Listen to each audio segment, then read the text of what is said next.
My name is Joe Vavala, and this is my instructional design plan presentation for my Systems of Equations unit. The performance context for this plan are 8th grade general education math students at Beacon Middle School in the Cape Henlopen School District.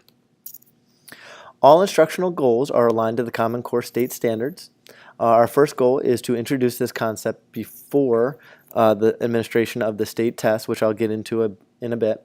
Next, we want students to be able to find the solution to a system using 3 methods, which are graphing, substitution, and elimination. After being introduced to these methods, we want students to be able to choose the best strategy for solving an equation or problem based on the given information. Once students understand the procedural skills, we want them to be able to translate word problems into math equations, and once they're able to do this, we want them to use their procedural skills to solve real-world mathematical problems using systems of equations.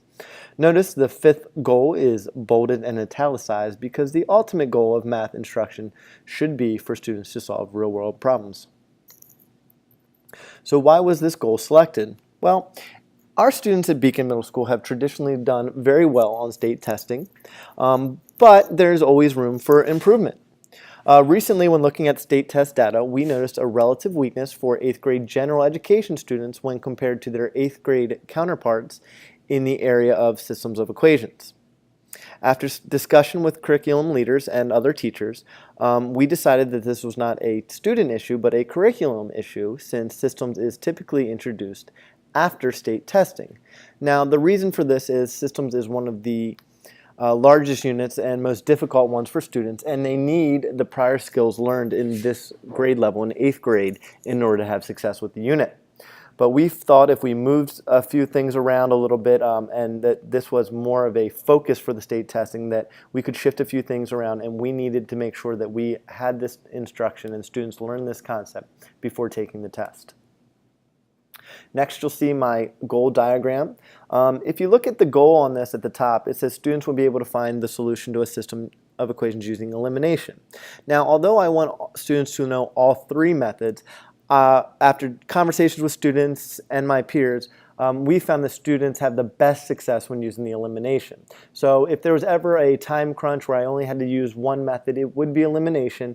And I think after, again, talking with my students, 90% of them probably prefer this method. And I think it gives them the best chance of success, especially for the more difficult problems like the word problems and ones usually tougher numbers, etc.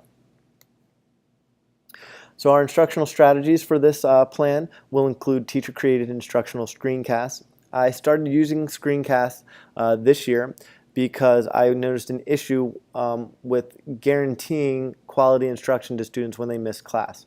We all know students miss classes for several reasons, which could be a sickness, vacations, or school-related activity like sports or all-state band or choir.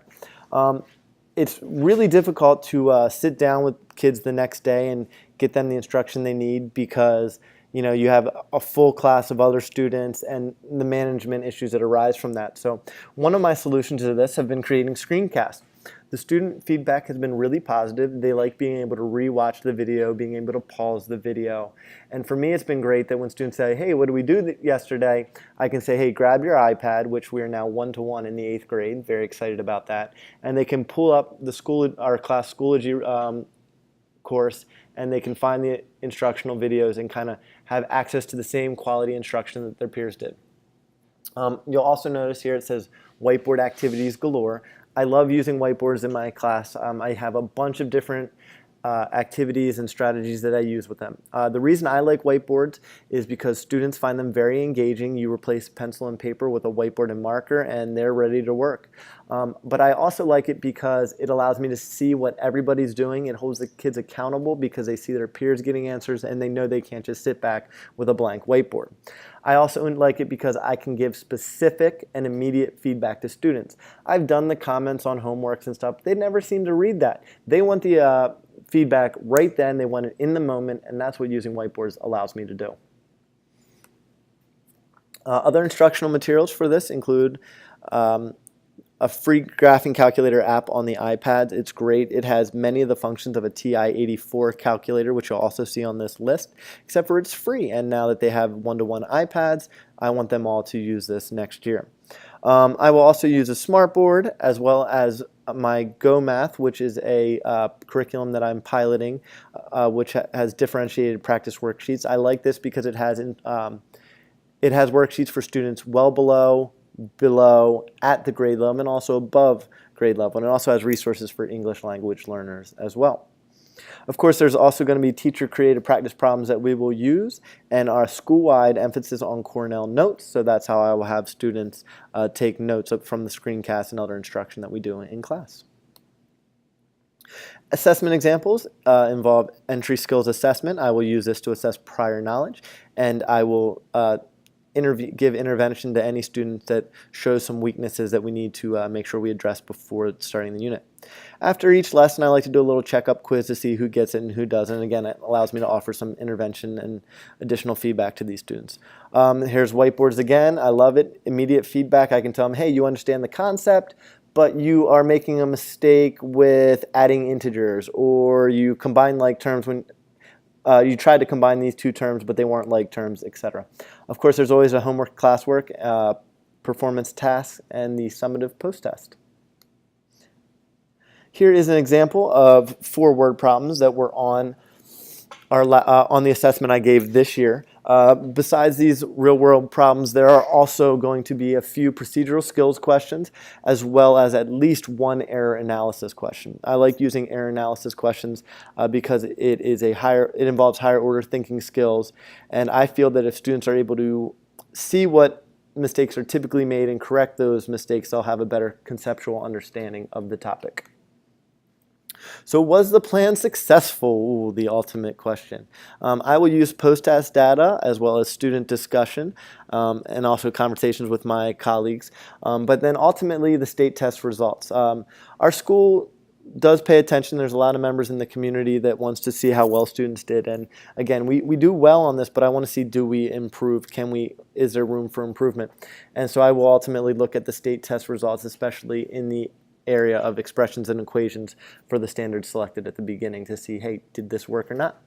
And regardless of whether it works or not, this plan would be improved because there is always room for improvement. So my reflection on the ID process, the positives, I like that it was learner focused. I like that it addressed a need. It involved the collaboration of teachers and students. It was very detailed and thought out, and I love that it has room for continuous improvement. Gotta love that growth mindset. The negatives for me in the process were that it was very time consuming, and I felt at times it was a bit repetitive. What have I learned from this instructional design process? Well, I think most importantly, it is similar to what I've always done. Now, I haven't taken the time to write out a plan like this, but all the things, thinking about the students, addressing needs, revising, improving, all those things are stuff I've always done in my instruction, so it was validating. I do believe I have a better understanding of instructional design, and it will help me be better prepared for a leadership role in the future if I should choose one. And then one thing I did realize is also that this is very unrealistic for classroom teachers to do for every lesson because it is so time consuming and we have so many other responsibilities. But again, it was a great process to learn and to see how these things are done. And again, I like that it's kind of similar to what I've always done, just a bit more detailed. So that's it. That's the end of the presentation.